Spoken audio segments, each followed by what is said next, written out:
With Excel 2013 comes a new feature with charts, and that is the recommended charts. Previously, you would have to have created the charts the normal way, but now we have a very quick method to help us out. Let's take the sales data 2013 file and we'll work with January.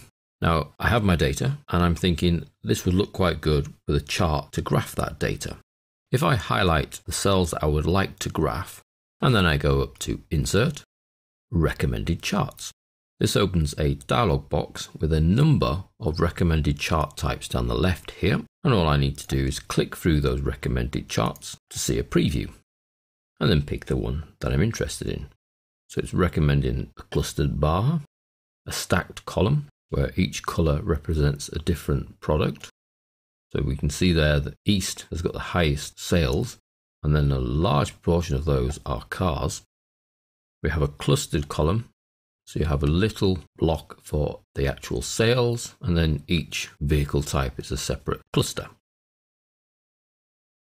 A stacked column, so everything's stacked.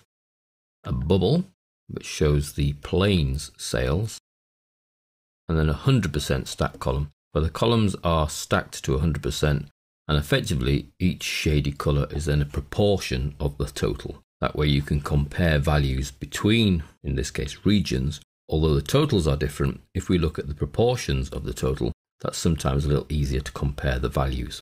That way we can see that West has sold more cars as a proportion of their total sales. They may only have sold one, but they've sold a large proportion than the other three regions. So these are the recommended charts.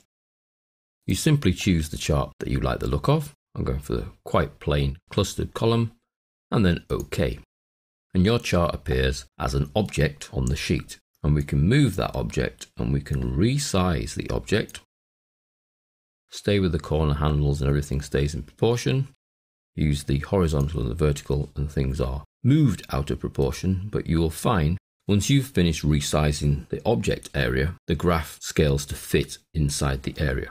So sometimes making it taller is actually what you want to happen, or wider, dependent on your data really. Now you can see with the graph selected that the data being used is highlighted. So this red area here are your labels, the purple area there are your labels for each of the clusters, and then the blue area is the actual value that is being graphed in each of the bars. And that's a recommended chart. Very quick and easy. If we did the same in February, you'll see this time I'm not actually going to highlight any data.